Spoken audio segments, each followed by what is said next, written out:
Mīļie draugi, mani sauc dr. Jāna Janovska, es esmu dermatologs un preventīvās medicīnas ārste. Un šodien es gribu atbildēt uz jūsu uzdoto jautājumu, kas tad ir ādas pači un kā viņi strādā.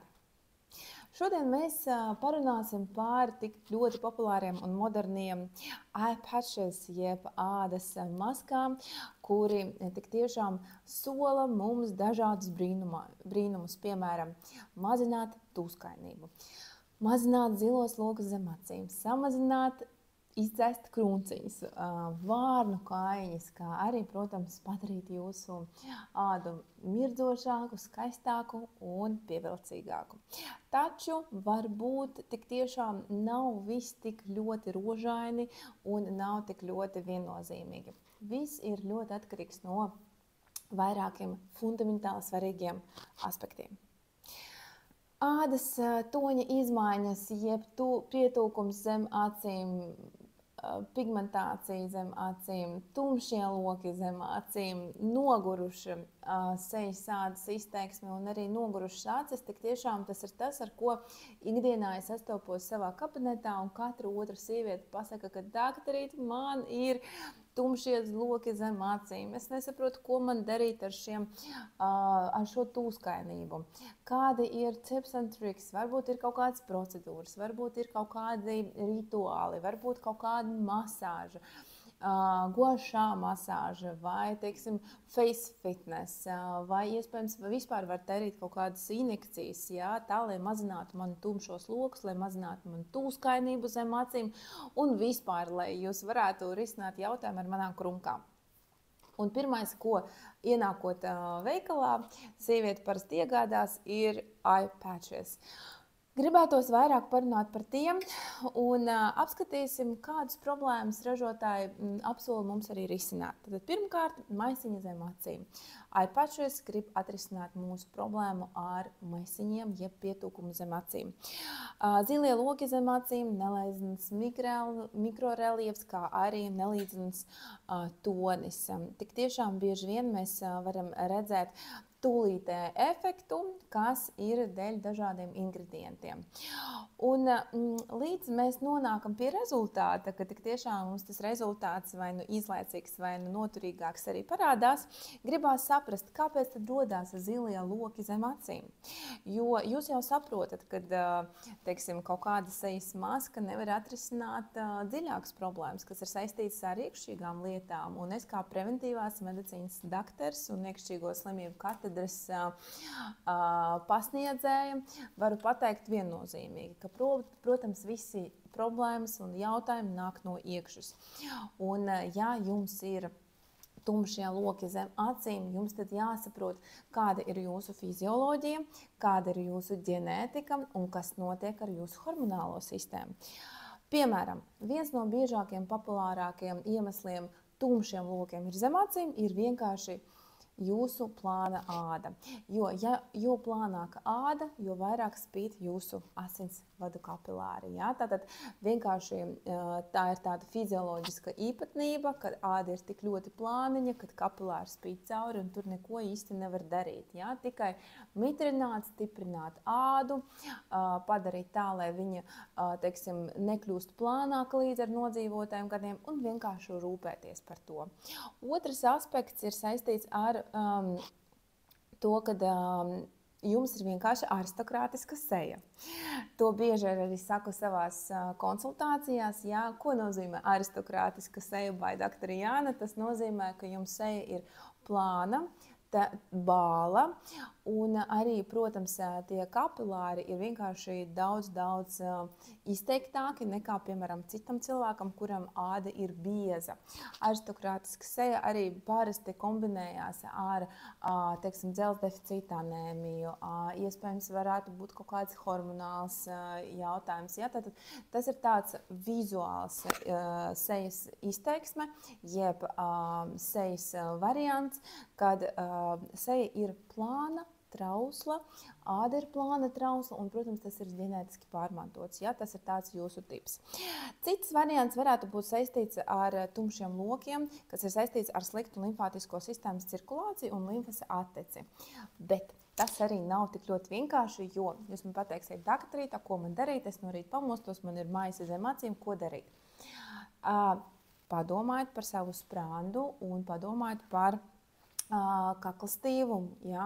Vai jūs taisat regulāras kustības, vai jūs izmasējat savu kaklu, ja? Vai jums ir fiskultūra no rītiem, ja? Tātad kakla stiepšanās aspekti, ja? Masāžas un viss, kas attiecās tieši ar mūsu cirkulāciju, ja? Tātad limfas atteci un arī venozās asins cirkulācijas atteci, ja?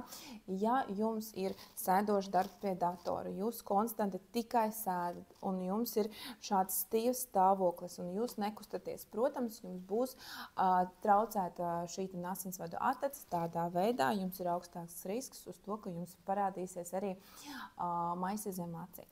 Nākamais aspekts ir, protams, arī saistīts ar jūsu ēšanas paradumiem. Ja ir ļoti daudz sāls, glutamāts, tātad jums ir ļoti daudz ūdens aizturas organismā, ja, tas arī, protams, arī pastiprinās maisiņu zem acīm.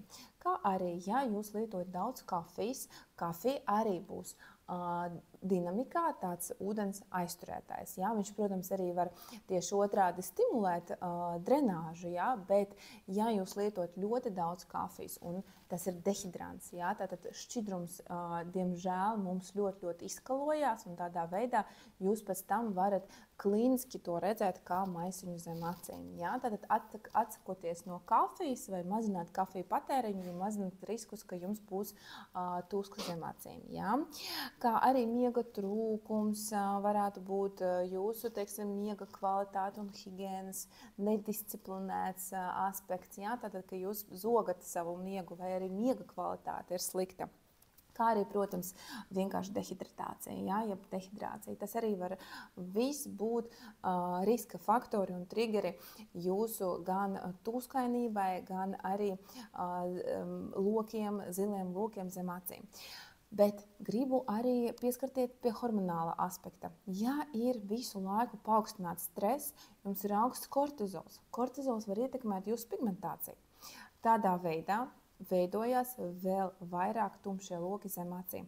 Tā kā padomājiet, kā jūs varat arī mindfulness ievest savā ikdienā un pasargāt sevi no šīs pigmentācijas kumulācijas zem ādas virsmā. Kā pači strādā? Tātad pači tik tiešām apsola mums brīnumus un principā negaidat pārāk daudz no pačiem. Ja, pači var būt to rezultāts atkarīgs no dažiem faktoriem. Pirmkārt, paču sastāvs, ja, kādi ir ingredienti. Otrakārt, kāda ir jūsu ādas individuāla atbildes reakcija. Ja, tātad, kāda ir ģenēze jūsu sūdzībai. Ja? Tātad, ja jūsu sūdzībai ir klīniski endogēns raksturs, tas nozīmē, tas ir saistīts vai no ar hormoniem, vai ar jūsu bezmiegu, vai ar jūsu sāls patēriņu. Protams, paši nevarēs atrisināt jūsu pieprasījumu, tas ir skaidrs. Taču, ja jums ir kaut kāds tāds vienkārši maigs nogurums vai neizgulēšanās, vai, teiksim, dehidrācija, ja, pēc pārlidojumiem vai, teiksim, pēc negulētās nakts, tad, protams, šīs sejas maskas palīdzēs jums momentā atrisināt šo jautājumu, kas ir saistīts ar dehidratāciju vai, teiksim, nogurumu un maigām krunciņām vai nelīdzinu mikroreliefam. Iedziļināsimies arī sastāvos maz druscītiņi, vai ne? Tātad, kādi ir biežākie ingredienti? Tātad, ja mums problēma ir ādas pietūkums, risinājuma ingredients ir kofeīns. Kofeīns tātad stimulē mūsu asinsvadus, ja, tādā veidā sašaurināt asinsvadus un mums notiek limfas attece, tādā veidā mums arī samazinās tūskainība. Ja mums ir problēma, ja pieprasījums tātad krunciņas un nelīdzina mikroreliefs, tad mēs meklēsim sastāvā hialuronskābi. Hialuronskābi momentā mums sametrinās ādu, tādā veidā sīkās krunciņas izlīdzināsies un vizuāli jūsu āda izskatīsies daudz, daudz gludāka. Vēl viens no sastāviem ir glicerīns un arī retinols. Ja? Glicerīns arī būs kā tāds mazdruscītiņa aizlāpētājs, kurš arī vizuāli aizlāpēs jūsu sīkās krunciņas, tādā veidā āda izskatīsies daudz spīdīgāk un līdzīgi. līdzenāk. Taču retinols savā ziņā pabūsteros ādas reģenerāciju un arī samazinās jūsu krunciņu vizuāli krunciņu dziļumu. Ja problēma ir saistīta ar pigmentāciju, tad meklēt sastāvā vai nu azelīna skābi, vai nu C vitamīnu. Tie ir tādi mūsu, kā mēs jau iepriekšējā YouTube runājām, ingredientiem, kas balina, kas dod mirdzumu, svaigumu ādai. Līdz ar to, protams, arī palīdzēs nedaudz tā vizuāli samazinās tumšo loku problēmu. Un gribētos arī paskatīties, kādi ir materiāli, no kā sastāv mūsu ādas pači, jeb maskas.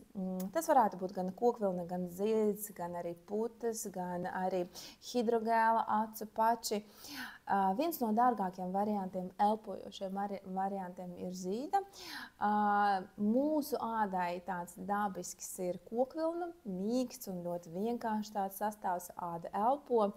Poliesters varbūt nebūs tik ļoti kvalitatīvs, viņš ir bieži arī pielietojams, taču želē pildīti pači, jeb hidrogēla pači, mums padarīs tādu okluzīvu efektu. Tādā veidā ingredienti dziļāk arī iedziļināsies ādā, iesūksies ādā un būs tāds vēl vivid result, ja, tāds bright result, tāds daudz efektīvs rezultāts. Bet okluzīvos pačus mēs nevaram ilgstoši turēt ādā, vairāk par 5-10 minūtēm noteikti nē, jo pēc tam ādai pastiprināsies transepidermāls ūdens zudums, par ko mēs runājam pagājušā reizē, ja, pagājušā mūsu raidījumā, pirmā raidījumā par aktīviem ingredientiem top 10. Ja, tad transepidermāls ūdens zudums un pēc tam āda būs vēl sausāka. Tips and tricks, jeb to take home message, lūdzu neturat ādas pačus, sejas acu pačus ilgāk par 10-15 minūtēm, jo tas var pastiprināt pēc tam jūsu ādas sausumu un vēl vairāk padziļināt krunkas.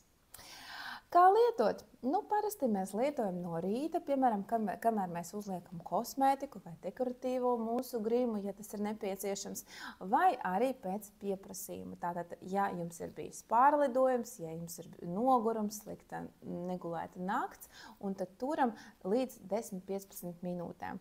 Protams, pastāv arī nakts pači un maskas, taču nakts tas nozīmē, tās ir 6-8 stundas, ideālā gadījumā, ja tas ir 7-8 stundas, un kā es jau minēju, tas nav ļoti forši, jo oklūzija vairāk par 10-15 minūtēm varētu būt nevisai efektīva un veselīga mūsu ādai, un tas jau būs nevis efekts, bet defekts.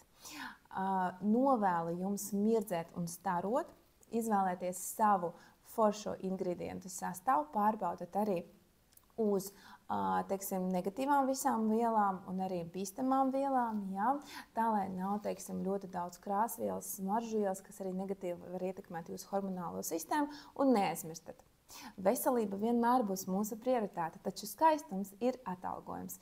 Ar mīlestību jūsu doktora Jāna, tiekamies nākamos aizraujošos mūsu semināros, webināros un YouTube translācijās.